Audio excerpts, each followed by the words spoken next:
नमस्कार। श्रावण का महीना आते ही आप जानते हैं कई सारे व्रत और त्योहारों की बात होने लगती है। जी बिल्कुल। और उनमें से एक खास व्रत है मंगला गौरी व्रत। मैंने सुना है ये विवाहित महिलाओं के लिए बहुत महत्वपूर्ण माना जाता है। बिल्कुल सही सुना है। ये व्रत देवी पार्वती का जो मंगला गौरी स्वरूप है उनको समर्पित है। और ये श्रावण मास के हर मंगलवार को विवाहित स्त्रियां, खासकर जिनकी नई नई शादी हुई है, वो रखती हैं। अच्छा, कहते हैं ये वैवाहिक जीवन के लिए बहुत ही शुभ होता है। तो मतलब इसका मुख्य उद्देश्य पति की लंबी उम्र और परिवार में खुशहाली, यही है? जी हाँ, मुख्य रूप से यही कामना होती है, पति की दीर्घायु, परिवार की सुख समृद्धि। और ये आपने कहा श्रावण के हर मंगलवार को। जैसे अगर हम मान लीजिए आने वाले साल 2025 की बात करें तो जुलाई 15, 22, 29 और फिर अगस्त 5, इन तारीखों पर। हाँ बिल्कुल, यही तिथियां होंगी 2025 में। और एक दिलचस्प बात है कि इसे अक्सर शादी के बाद शुरुआती 5 साल या कभी-कभी 16 सालों तक रखने की परंपरा है। ओह, 16 साल? हाँ, हालांकि कुछ महिलाएं इसे जीवन भर भी करती हैं। ये एक तरह से आप समझिए वैवाहिक जीवन की शुरुआत में मां पार्वती का विशेष आशीर्वाद लेने जैसा है। इसका कोई खास आध्यात्मिक महत्व भी है। मैंने सुना इसका कनेक्शन देवी पार्वती की तपस्या से भी है। हाँ हाँ, बिल्कुल है। पौराणिक कथाओं के अनुसार देवी पार्वती ने भगवान शिव को पति रूप में पाने के लिए बहुत कठोर तप किया था। जी। तो ये मंगला गौरी व्रत एक तरह से उसी श्रद्धा और समर्पण का प्रतीक माना जाता है। और मान्यता ये है कि इस व्रत के प्रभाव से सुखी वैवाहिक जीवन मिलता है, पति की आयु लंबी होती है। अच्छा। और यहाँ तक कि ये भी माना जाता है कि ये वैधव्य के भय से भी बचाता है। ये तो बहुत गहरा विश्वास जुड़ा हुआ है इससे। और ये जो कहते हैं कि सच्ची श्रद्धा से व्रत करने वालों को वैवाहिक दुर्भाग्य नहीं झेलना पड़ता, इसका मान्यताओं में कोई विशेष कारण बताया गया है? देखिए, मुख्य कारण तो देवी की कृपा ही मानी जाती है। कथाओं में हम अक्सर देखते हैं कि कैसे देवी अपने भक्तों की मुश्किल घड़ी में रक्षा करती हैं। तो ये विश्वास ही इस व्रत की शक्ति का आधार है। इसके अलावा इसे समृद्धि लाने वाला और संतान प्राप्ति में भी सहायक माना जाता है। तो अगर कोई ये व्रत रखना चाहे तो इसकी विधि क्या होती है? मैंने सुना है कि इसमें काफी सारी चीजें होती हैं और वो 16 की संख्या का भी बार बार जिक्र आता है। हाँ, रिधि थोड़ी विस्तृत जरूर है, सही कहा आपने। सुबह जल्दी स्नान करके सबसे पहले पूजा की जगह को अच्छे से साफ किया जाता है। ठीक है। फिर वहां मंगला गौरी की मूर्ति या तस्वीर स्थापित करते हैं। कई जगहों पर ऐसा भी होता है कि लाल कपड़े पर चावल का एक ढेर बनाकर उसे ही प्रतीक रूप में स्थापित कर देते हैं। अच्छा, प्रतीक रूप में। और वो 16 वाली बात, वो क्या है? हाँ, वो महत्वपूर्ण है। पूजा की थाली में 16 श्रृंगार की वस्तुएं रखने का रिवाज है। 16 श्रृंगार जैसे सिंदूर, चूड़ियां, बिंदी, मेहंदी, काजल, ये सब। अच्छा। साथ में पान, सुपारी, हल्दी, कुमकुम, चावल, फल, नारियल, मिठाई।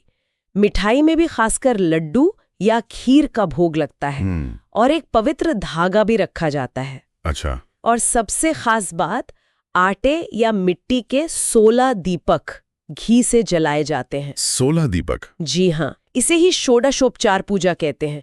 मतलब 16 तरह की वस्तुओं से देवी की उपासना करना। 16 दीपक और 16 श्रृंगार की वस्तुएं। वाकई ये तो बहुत विस्तृत और खास पूजा है। और इस दौरान कथा सुनने का भी महत्व होता है। बहुत ज्यादा महत्वपूर्ण। मंगला गौरी व्रत कथा सुनना या पढ़ना ये पूजा का एक अभिन्न अंग है। अच्छा। इससे व्रत का जो महत्व है, देवी की जो महिमा है, वो भक्तों को समझ आती है और उनकी श्रद्धा और भी मजबूत होती है। और फिर प्रसाद? हाँ, पूजा के बाद प्रसाद दूसरी विवाहित महिलाओं में बांटा जाता है। और व्रत खोलने का समय होता है सूर्यास्त के बाद। सात्विक भोजन से व्रत खोला जाता है, मतलब बिना प्याज लहसुन का खाना। समझ गया।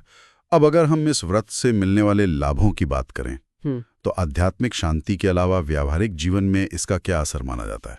देखिए, आध्यात्मिक स्तर पर तो कहते हैं कि इससे आत्मबल बढ़ता है, मन में सकारात्मकता आती है और ये भी मान्यता है कि बुरे कर्मों का प्रभाव या कोई दोष हो तो वो कम होता है। लेकिन इसका सामाजिक और पारिवारिक महत्व भी बहुत गहरा है। बिल्कुल। जैसा हमने पहले बात की, ये पति की लंबी आयु और उनकी सुरक्षा से जुड़ा है। घर में सुख, शांति और समृद्धि लाने वाला माना जाता है। अच्छा। और कई बार इसे निसंतान दंपतियों के लिए भी बहुत फलदायी बताया गया है। कहते हैं माँ की कृपा से संतान प्राप्ति में मदद मिलती है। तो एक तरह से ये रिश्तों को मजबूत करने और घर में एक पॉजिटिव एनर्जी, बिल्कुल। एक सकारात्मक माहौल बनाने का माध्यम है। बिल्कुल, ये सिर्फ एक धार्मिक अनुष्ठान नहीं है, बल्कि ये परिवार की भलाई और स्थिरता के लिए की जाने वाली एक प्रार्थना है। ऐसा भी मानते हैं कि ये रिश्तों में अगर कोई बाधा आ रही हो तो उसे भी दूर करने में सहायक है। इससे जुड़ी हुई एक कथा भी है जो काफी लोग सुनते सुनाते हैं, है ना, जिसमें यमराज वाली बात आती है। हाँ, वो कथा इस व्रत की शक्ति को बहुत अच्छे से दर्शाती है। संक्षेप में कहानी ये है कि एक नवविवाहित स्त्री होती है जो ये व्रत कर रही होती है जी। उसके पति की आयु कम होती है और जो नियत समय होता है उस समय यमराज उसके पति के प्राण लेने आ जाते हैं। लेकिन वो स्त्री तो उस समय व्रत कर रही होती है। बिल्कुल, और उसकी जो अटूट निष्ठा होती है व्रत के प्रति और मां मंगला गौरी का जो आशीर्वाद होता है, उसके प्रभाव से यमराज को खाली हाथ लौटना पड़ता है। अरे वाह। जी, पति को जीवन दान मिल जाता है। तो ये कथा आस्था की शक्ति और देवी की करुणा का प्रतीक है। ये कथा तो वाकई व्रत के प्रति विश्वास को और भी ज्यादा गहरा कर देती है। और इस आस्था को बनाए रखने में मंदिरों की भी तो भूमिका होती होगी। क्या देवी मंगला गौरी के कोई प्रसिद्ध मंदिर भी हैं? हाँ, निश्चित रूप से। गया जो बिहार में है, वहाँ का मंगला गौरी मंदिर बहुत प्रसिद्ध है। गया वाला मंदिर? जी हाँ, वो एक शक्तिपीठ भी माना जाता है। शक्तिपीठ? इसका क्या मतलब हुआ? शक्तिपीठ मतलब वो स्थान जहाँ माना जाता है कि देवी सती के शरीर के अंग गिरे थे। ये बहुत पवित्र और शक्तिशाली माने जाते हैं। अच्छा, समझा। तो गया का मंदिर उन्हीं में से एक है। इसके अलावा पुणे में, केरल में भी देवी के महत्वपूर्ण मंदिर हैं, जहां भक्त विशेष रूप से दर्शन करने जाते हैं।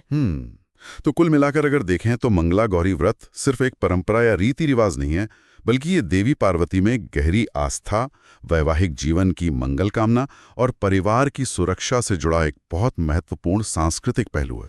बिल्कुल सही कहा आपने।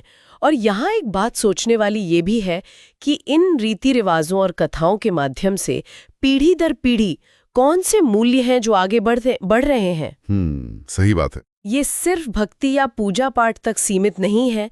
इसमें पारिवारिक रिश्तों का महत्व, समर्पण, एक दूसरे की सलामती की चिंता और कामना, ये सब गहरे सांस्कृतिक सूत्र भी हैं जो समाज को कहीं ना कहीं बांधे रखते हैं।